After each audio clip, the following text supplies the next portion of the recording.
Chapter 28, Gifts, Part 2.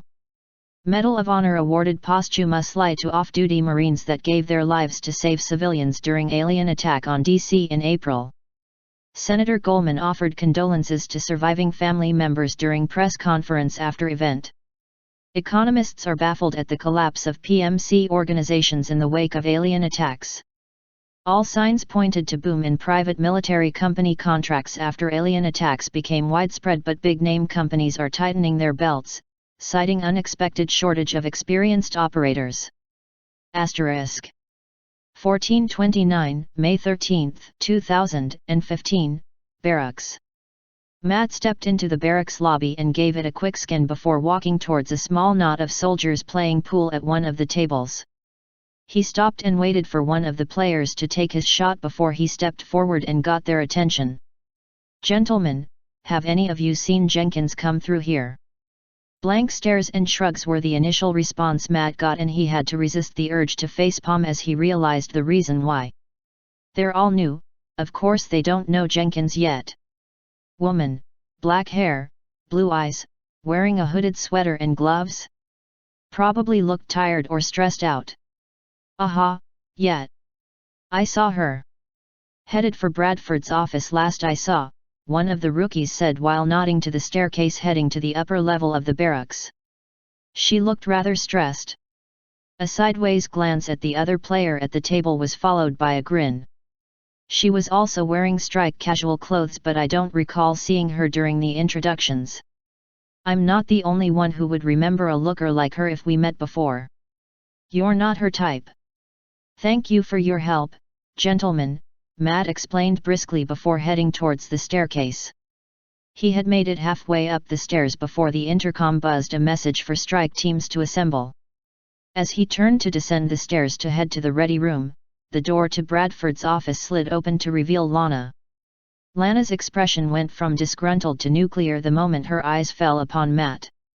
"Oh, that's just fucking perfect," she laughed bitterly. "Let me guess. You're here to escort the crazy person back to medical? He'd naturally send you to do it." "What are you talking about?" Matt asked as Lana stomped down the stairs towards him.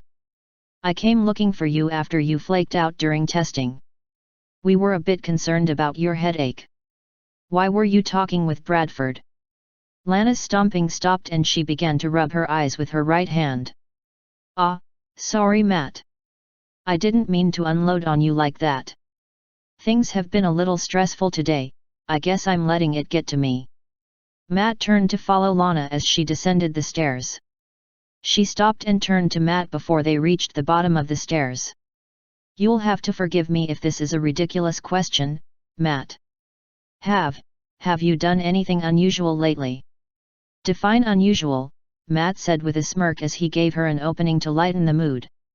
A slight smile graced Lana's face as she continued, "Unusual? Like spoon-bending or fortune-telling?" The slight smile grew into the mischievous smirk that was her iconic look. "Or, riding the pony, if you know what I mean."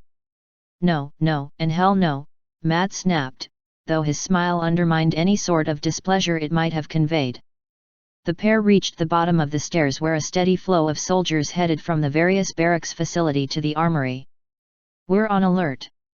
If you're feeling better once we stand down, can you tell me what went on with Bradford?" "I'll see what I can manage, Sergeant." "Good luck," Lana gave an abbreviated wave before Matt lost sight of her in the crowd. * 1440, May 13, 2015, Situation Room. Commander Bradford strode into the Situation Room and immediately looked to the holographic globe hovering in the center of the room.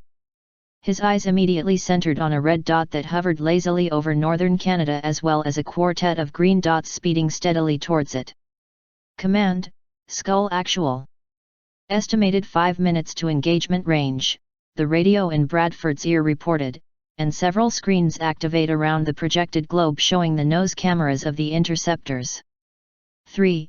Arm your frag launcher and attempt lock on enemy craft. 2 and 4. Arm your lances and prepare for engagement. A chorus of acknowledgements followed the orders and a small square appeared in the center of all 4 screens. What's the status on Crimson and Harbinger? Bradford asked as he turned to one technician manning the nearest station and was quick enough to catch the wary gazes of every person he could see before they all simultaneously looked away. Before Bradford could ponder the significance of the unusual attention, one of the techs spoke up. Skyrangers are 10 minutes behind Skull. And the strike teams? Outfitted with carapace armor and a mix of projectile, laser and LANC rifles that Shen had sent up from the foundry, the technician reported. Excellent, Bradford said with a nod before manipulating the controls before him to enlarge the footage coming from the fighters. He ignored the scattered numbers and symbols and focused on the third screen, which showed a second box that slowly began to fill the first one on the screen. Just as the first square was nearly filled, it jumped to the side and the second square struggled to keep up. Wankor! Skull 3 swore over the radio, and the two squares began to chase themselves around the screen. Skull 1, frag launcher isn't likely at this point. He's onto me and he isn't cooperating. Copy, 3. 4, get his attention. The fourth screen tilted as Skull 4 banked out of formation and dove to gain speed before nosing up to approach the alien craft. A tiny black speck appeared in the center of the screen as the alien craft finally entered visual range before jerking to the side as bolts of plasma began to streak towards the interceptor. Whenever you're ready, 1. The first and second screens, which had shown nothing but the open sky for a few minutes as they ascended, turned back to Earth and began to accelerate. The targeting square appeared over the alien craft as it made nearly 90-degree turns to evade the interceptors. Bright purple lines of energy leapt towards the alien ship and connected with seemingly no effect until a second and third bolt impacted and the alien craft began to wobble and lose altitude. A fourth shot impacted with the aft section and any semblance of controlled flight was lost as the alien craft dropped like a rock. Command actual, Skull 1. Confirmed kill on alien craft, uploading crash location now. Advise strike teams that civilians may be in the area. I'm seeing movement from the crash site, survivors are confirmed. Bradford couldn't hide his smirk at the performance of both his pilots and their new weapons and had just opened up his mouth to congratulate them when Skull 4 interrupted him. Whenever you're ready, 1. What? Bradford thought as he blinked and rubbed his eyes before focusing on the screens again. Both the first and second screens showed the Skull 1 and 2 beginning their dives on the target, as well as the 4 strikes that knocked the invader ship out of the sky. He found himself whispering the squadron leader's own words as he reported the kill and the crash location. A long moment passed before Bradford finally spoke. Copy, Skull 1.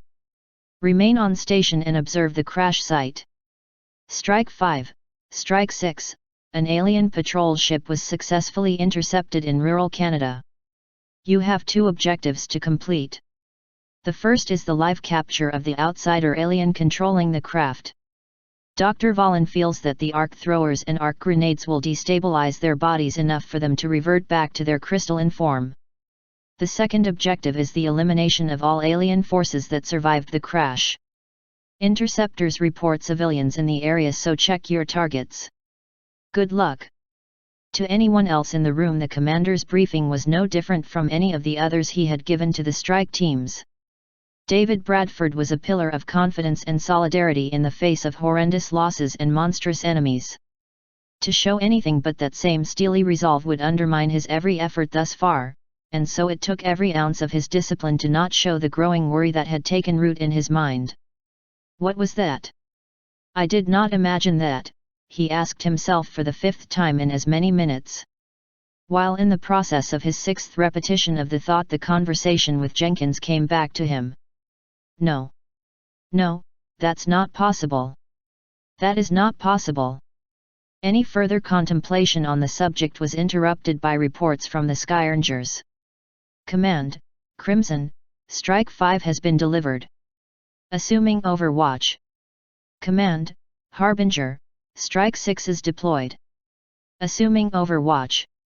Strike teams, thermal scans can't penetrate the crashed ship's hull, but they do show several thermal signatures in the nearby structure. System can't confirm civilian or alien at this time. If all other explanations are ruled out, then any remaining explanations must be true. The idle thought pushed all others out of Bradford's mind as he now scanned the myriad of armor cameras as well as the overhead views being provided by the Skyrangers. He slowly pulled in a long breath through his nose before concentrating on the screens. Understood. Strike 5 will secure the crash site. Strike 6 will sweep the house for survivors. Strike 6 leapfrogged from cover to cover as they made their way to the farmhouse. A ditch led to a parked tractor and trailer, which then led to a fence followed by a rusted-out pair of cars. Fujikawa led the team to the exterior garage next to the house, and her armor camera fixed on a dark stain on the dusty driveway along with a discarded object in the center. Command, 6 actual. Looks like a blood stain and a discarded shotgun. Drag pattern is heading into the house. A laser rifle entered the frame and pointed towards the door. Jackson. You take Team 2 around the back. I'll take Team 1 through the front. Copy that. Half the armor cameras for Strike 6 began to bob as they sprinted for the house, though they all uniformly froze as they approached. Captain, I hear screaming. There are civilians inside. Double time it, soldier. All of Strike 6 burst into action as the first half stacked up by the front door while the second half piled up on the back door. Just as 2 of the cameras faced their respective doors, 2 things happened. Jackson's camera swept to a shattered window beside the back door, then to the ground beside him and the teardrop-shaped object that now sat by his feet. Grinna was all he could manage before 4 of the armor cameras burst into static. Fujikawa arched one foot to kick in the front door when the door itself flew off its hinges at her and blasted her off her feet. The 3 other cameras of her fire team all snapped to the massive red monster that charged out of the doorway, but none of them fired as it turned to face them with an impromptu shield in its left hand, the limp body of a child in blood-soaked clothes. That moment of hesitation was all that the red monster needed to close the distance to attack. A vicious backhand sent one soldier flying into the side of the house with a sickening crunch. Foot-long claws emerged from its forearm armor that gutted the second soldier like a fish. The last soldier snapped out of his paralysis and tried to run only to be knocked off his feet as a second monster blasted through the wall beside him. Any further attempts at escape were cut short as a red boot came down on the soldier's skull. Command, I need fire support, danger close on my position now. Now goddamn it now! Fujikawa screamed as the first monster stomped toward her as she extricated herself from the door that had pinned her. The monster was massive, even bigger than the mutons that had been encountered in the Gangplank mission and completely covered from head to toe in heavy red armor. It dropped the lifeless little body it carried in its left hand and reached forward to pull the one surviving member of Strike 6 up. The massive claws surged forward and Fujikawa's vital signs fluctuated before flatlining. The Skyrangers would not let the deaths of Strike 6 go unanswered. Crimson on station. Crowley, light those fuckers up. Harbinger, tally-ho. The nose-mounted heavy lasers stitched across the 2 red-armored mutons. The first second of sustained fire saw their armor melt as they tried to seek cover. The next second of fire caused them to explode as the liquids in their bodies vaporized. The third second of fire reduced them both to little more than melted pools of slag. Command, Crimson. Strike 6's Kia. There are heat signatures still inside Strike 5, confirmed plasma fire on your position originating from the house. Streaks of green plasma leapt from the shattered windows and ruined doorway at Strike 5, who hastily repositioned themselves to engage the survivors from the house ambush. The staccato reports of rifle fire were punctuated with the zip-zip of the laser rifles and the crack of the one lance rifle in the squad's possession as they began to advance on the house. None of the Strike 5 soldiers had their eyes on the crashed ship in the field near the house, so they missed the arrival of their mission's primary objective. 2 outsiders emerged from the ship and immediately opened fire on the strike teams with their near-perfect flanking position. Unlike the other aliens encountered thus far, the outsiders were almost human in their proportions and vague appearance, though their forms flickered with each step like an image from a projector near death. 2 soldiers died almost immediately as the rapid-fire plasma shots hammered them from behind and Strike 5's discipline began to falter. The orderly advance on the house broke down as the soldiers scrambled for any cover they could. Understood. Strike 5 will secure the crash site. Bradford barely heard the words as his legs nearly gave out from under him. A white-hot spike of pain unlike anything he had ever experienced in his life exploded within his skull and sought to rob him of his consciousness. His hands slapped onto the console before him as he leaned forward heavily and he let out the breath he didn't know he had been holding. He dragged his gaze up to the armor cameras again. Strike 6 will sweep the house for survivors. His vision was awash with blurs and blind spots, but Bradford could see Strike 6 approaching the house exactly as he had already seen. Fujikawa's camera caught sight of the blood patch and the discarded shotgun, and the laser rifle rose into frame. Jackson. You take Team 2 around the back. I'll. Negative, Strike 6, do not approach the house. Take up positions to cover the front entrance and prepare to fire on hostiles as they emerge. Bradford kept his tone as neutral as always, but he felt every set of eyes in the situation room upon him. Almost every face was wide-eyed and pale, but none spoke a word. Crimson, Harbinger, fire on the house. Copy that. Firing position in 5 seconds. Hesitation was obvious in the reply from one of the Skyrangers. Fujikawa's response was frantic. Sir, I hear screaming from the house. We have to. They'll be dead before you reach the door. Fire now. The Skyrangers reached their firing positions, and just as their heavy lasers began to incinerate the house, the front door flew off its hinges. The red-armored mutant burst through with its human shield leading the way, while the second burst through the wall beside the door. Both charged towards Strike 6's position. Big red thing, 5 rounds rapid. Fujikawa barked, and the collection of lasers, lances and conventional firearms opened up on the 2 targets. One fell from sustained fire, though it continued to crawl forward before finally expiring. The other led with its human shield, and anyone observing the video could tell the poor soul held in its massive hand was dead, but Strike 6's hesitation was all the opportunity that was needed. One soldier was blasted off his feet with a backhand, while another was bowled over and trampled in the rush. The mutant turned and hurled its meat shield at 2 others before turning and catching a lance beam squarely in its helmeted face. It collapsing like a puppet with its strings cut. Command, Crimson, I have mutons exiting the back of the house, moving to engage now. Bradford didn't bother to acknowledge the report before shifting his focus. Strike 5, hostiles are present inside the ship. 2 outsiders are on their way to you. Copy that command. Eyes on target. Qasim, use the arc grenade. The 2 outsiders charged out of the crashed ship and into the well-prepared sights of Strike 5. The 2 aliens dove into cover while the XCOM soldiers moved to get into better position. When one of the outsiders rose to fire on the soldiers as they moved, Qasim rose and hurled the appropriately named stun grenade. The softball-sized projectile flew with the speed and surety of a fastball thrown by a major league pitcher, and its intended target was the head of the now exposed outsider.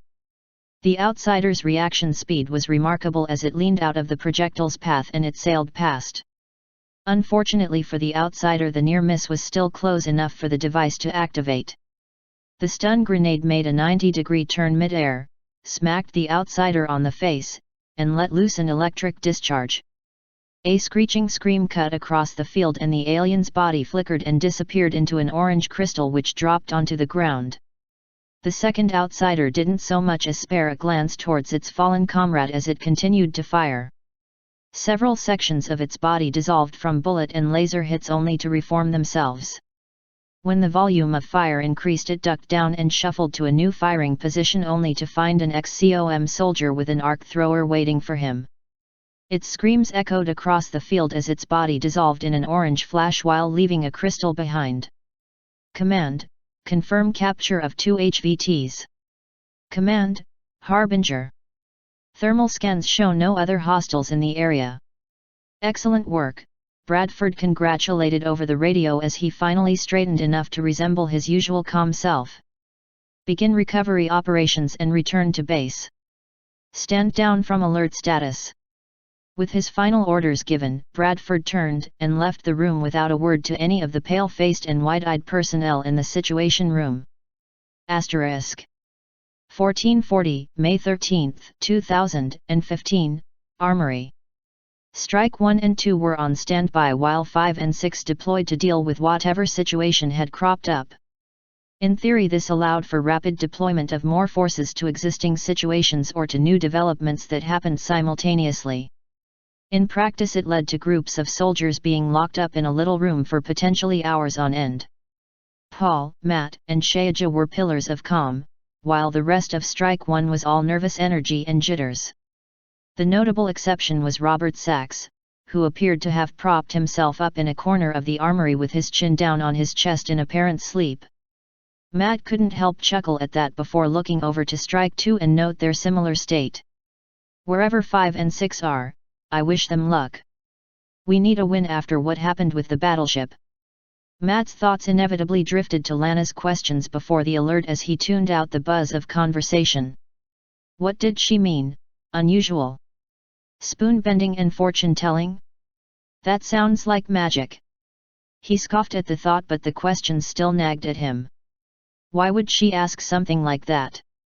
We both know that Twilight is the only one who can do magic. His eyes widened as he considered the implications. Spoon-bending, wasn't there a rumor about Strike 6 having someone that could do that? I thought it was bullshit parlor tricks to scam folks out of money at the local bar or the usual crap that soldiers tell each other. What if Lana's somehow managed to do magic? The intent of her question finally struck home and Matt's eyes widened. If she's capable of doing that, then does that mean she thinks I can? Another thought struck Matt that drained a bit of color from his face. What if I've been doing it already? I can't think of anything abnormal, except... Matt clasped his hands before his face as he struggled to remember the exact series of events that led up to Shayaja's recruitment. A floater had thrown a grenade that had bounced just right for Matt to kick away from Lana and the others. The alien grenades were notorious for their unpredictable trajectories after bouncing due to their unusual shape. That might be attributed to luck, but the moments leading up to that bounce seemed to stretch for ages. There was also the moment when those chrysalids came within spitting distance of us. Matt sucked in a breath as he connected the dots. There was also the first time we met in the lab, as well as when I used the arc thrower in the field. Then there was that shield test with Lana just a few hours ago. Matt absently pulled a pencil from one of his hip pockets and set it on the bench in front of him before setting his gaze on it. Was that magic, or something not natural in all those moments? I certainly remember times in the past where time felt like it slowed down, but those moments certainly felt pronounced.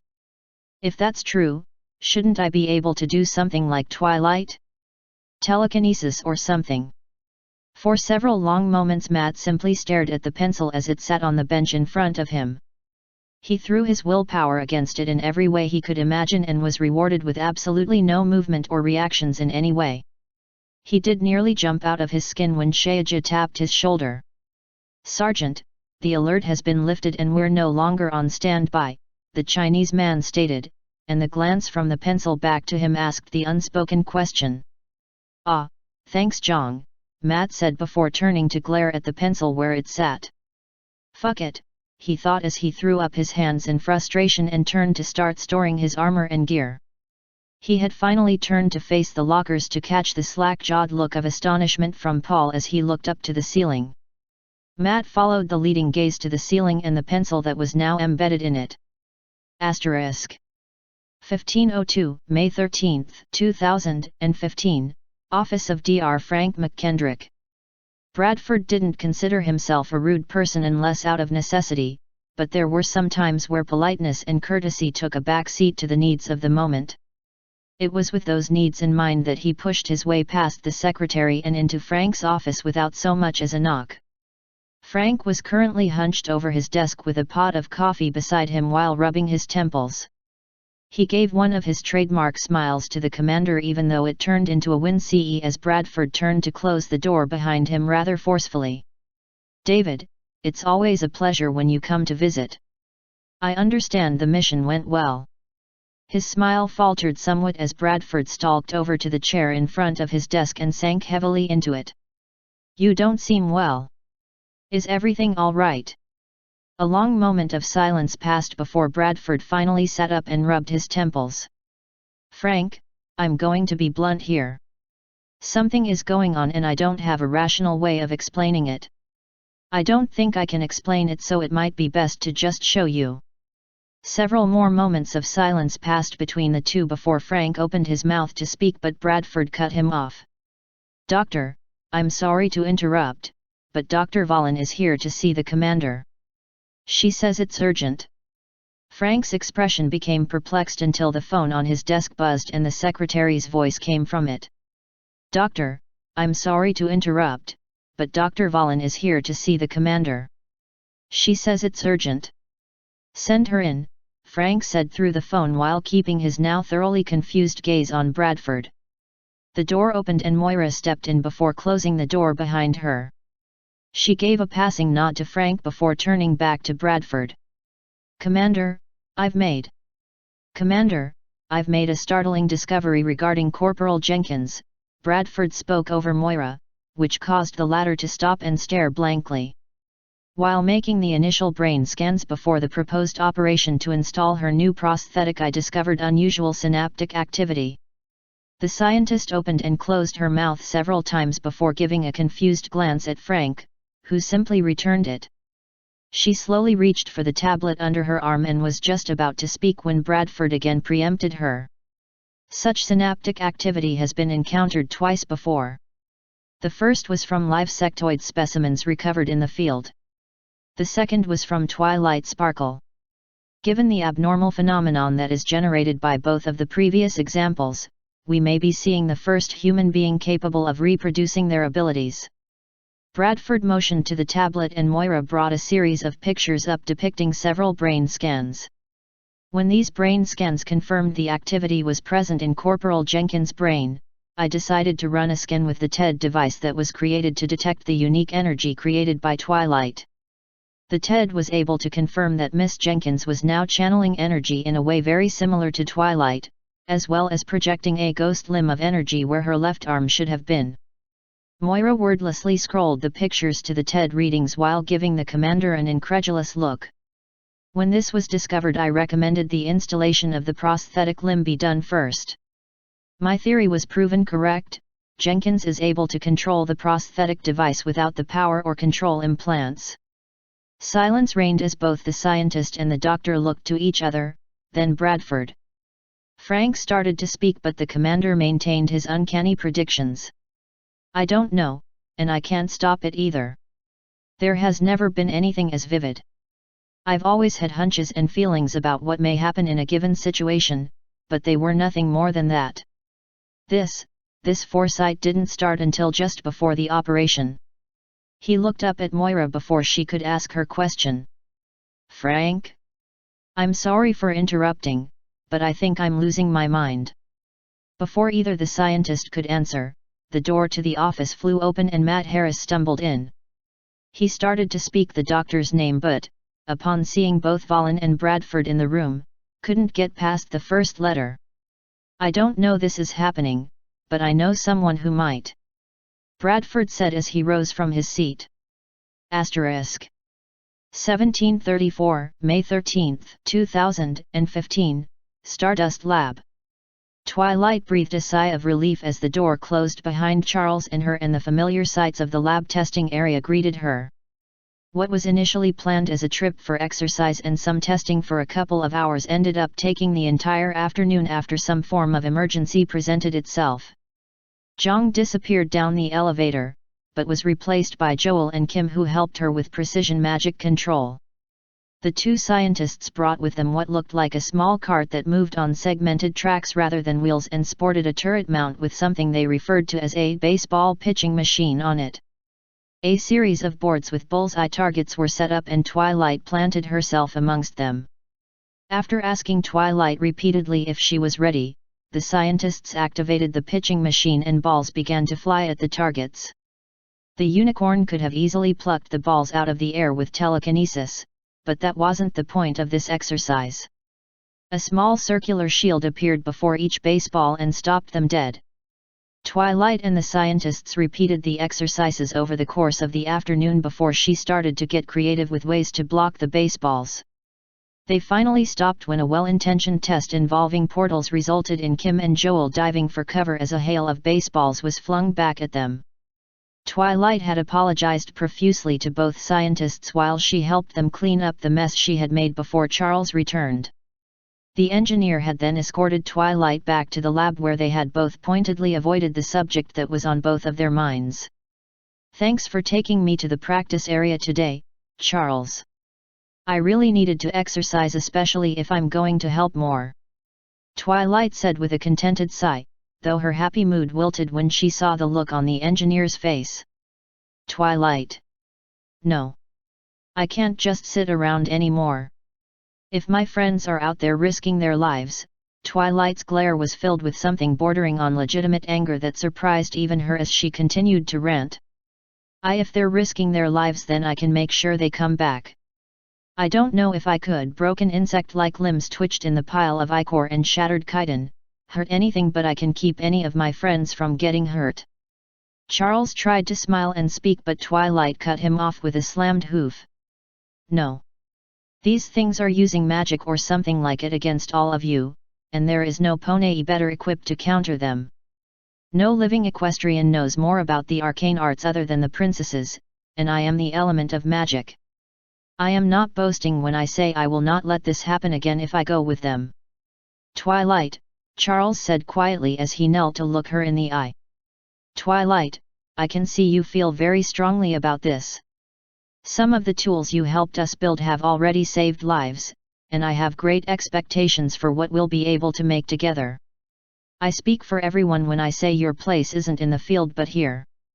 That's it. You don't want to risk losing me because I might stop inventing things?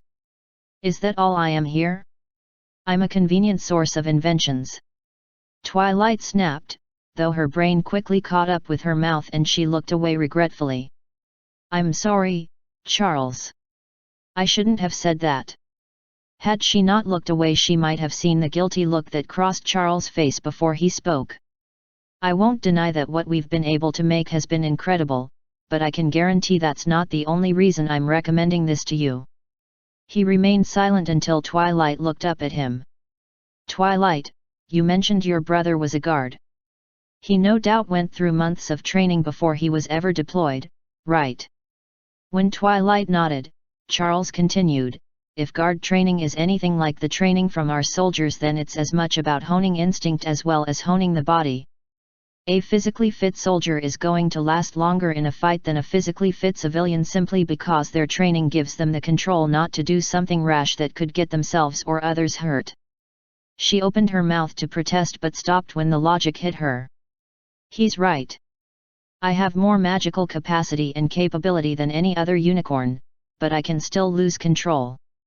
The memory of the thing she killed when she first arrived on Earth rose to haunt her like a ghost. "Shining armor doesn't have the hundreds of spells I do, but he wouldn't have panicked. He wouldn't have killed his attacker. I've no doubts that you're extremely talented, Twilight. But I think your talents would be best utilized here.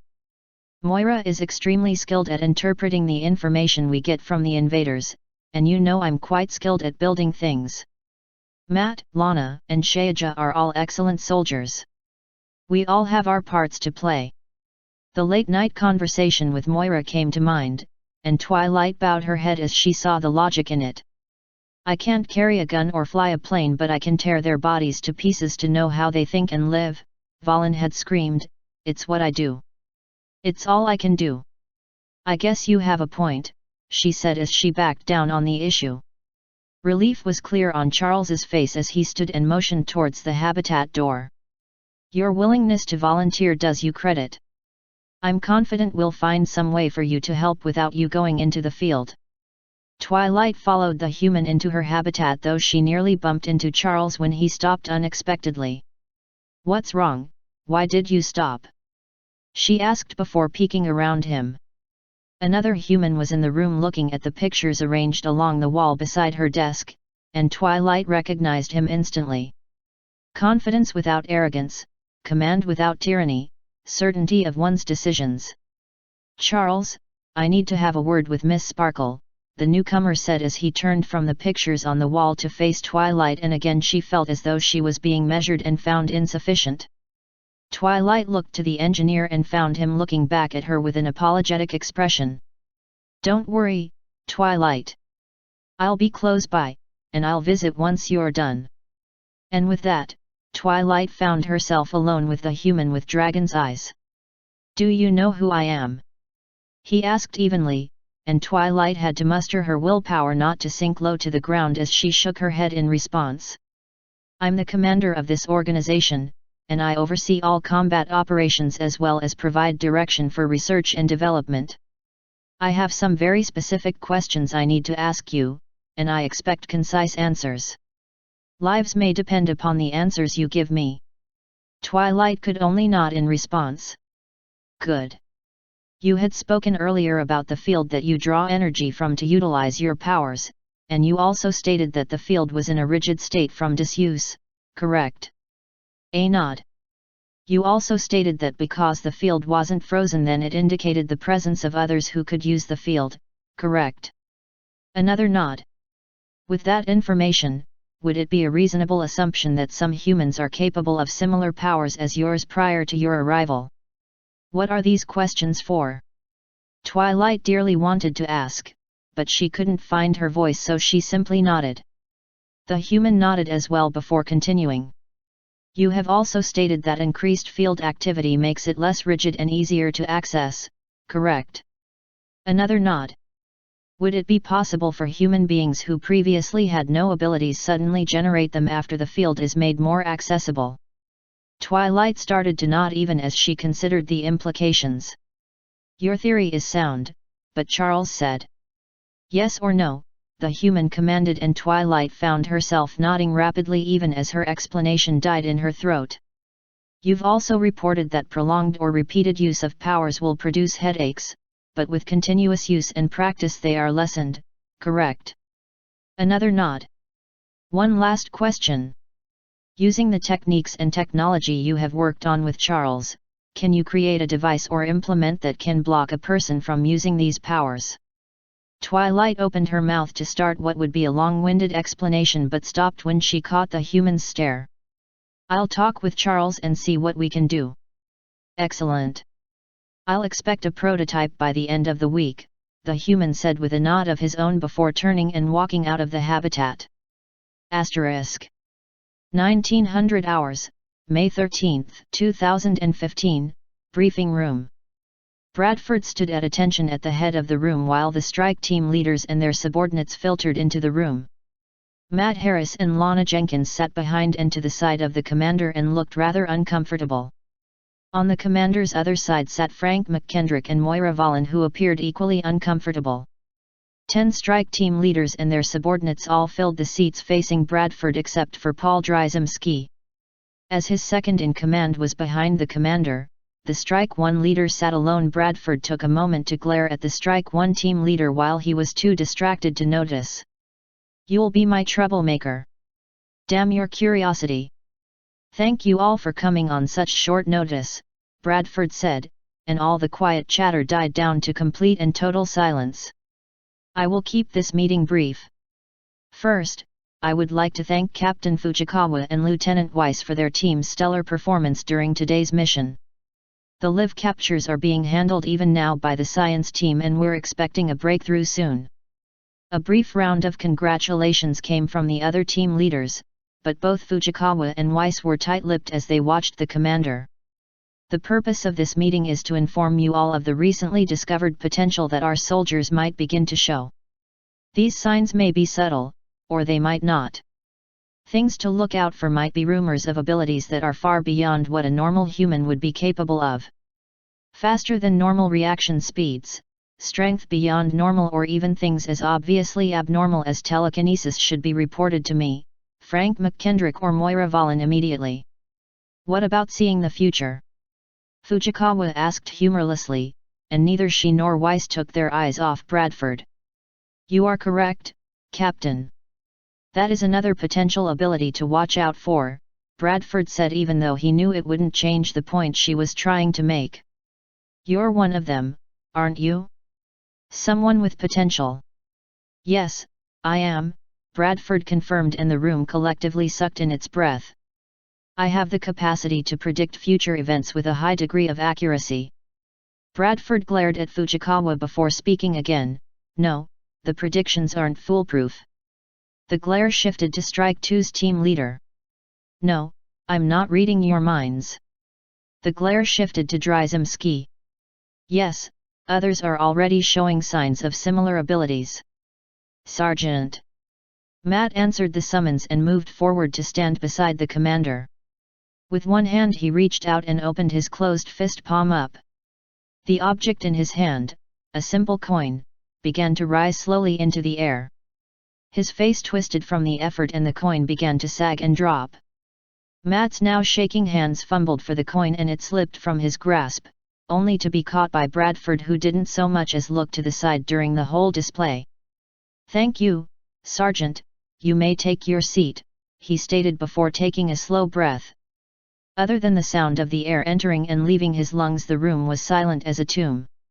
Our experts believe that these gifts might be honed through practice and study to give our soldiers a greater edge against the invaders. Anything that your teams are capable of that is beyond the normal should be reported immediately for evaluation. Another sign to watch out for is chronic and persistent headaches. Are there any questions? Bradford ended his briefing with a question, but his tone sounded more like a statement than anything, and his glare fell upon Dryzemski before he had risen from his seat. Sir, if you are capable of predicting future events as you say, then you'll know what I'm going to ask, Paul said as he weathered Bradford's glare. You also probably know what will happen if you don't answer my questions. Sit down, Lieutenant. With all due respect. Sit down, Lieutenant, Bradford repeated the command sharply, and Dryzemski replied with a tight-lipped expression. Everything you will see and hear beyond this point is to be considered classified, and sharing this information will be considered an act of treason and will be treated as such. To answer Lieutenant Dryzemski's first question, the exact factors that contribute to the development of these abilities is still unknown, but all known cases thus far have been exposed to another person who possesses these abilities. To answer your second question, the original source of these abilities is currently in our possession and is assisting XCOM in the defense of this world. To answer your third question, no. This source is not human. An alien was captured during the terror mission that Strike 1 averted in Washington, D.C. in early April. Since its capture, it has cooperated with our requests as well as providing substantial amounts of information about its world and species. It is not allied with the invaders that we are currently fighting, and has gone to great lengths to assist us once it became aware of the threats we face. Bradford's glare finally released Dryzemski before raking across the room to settle on Uther, the Strike 2 leader. Yes, this creature is the source of the abilities that we are just beginning to manifest, and it is a master of dozens of them. All of the humans we know of that are displaying signs of these gifts have been exposed to this creature and its powers, and the extension of this theory is that when these gifted humans use their abilities, then other gifted humans may become apparent. Then it was Weiss's turn to wither under the glare. The headaches are an early sign of the gift and aren't a symptom of neurological problems. The source states that the mental capacity for these gifts is like a muscle and that repeated exercise improves flexibility and control. The headaches will eventually fade. Bradford's hand twitched as he had to resist the impulse to rub his temples. A murmur rippled through the room, but quickly silenced when Bradford held up a hand while turning his gaze back to Fujikawa. The alien is unlike anything we have ever encountered. The hand he raised held a remote which he activated. The large wall-sized monitor flickered on behind him to reveal what was clearly security footage of living quarters. Twilight sat at her desk and was singing along to a song about the periodic table while sketching a diagram of some sort with telekinesis. Another button press froze the video. Now, are there any other questions?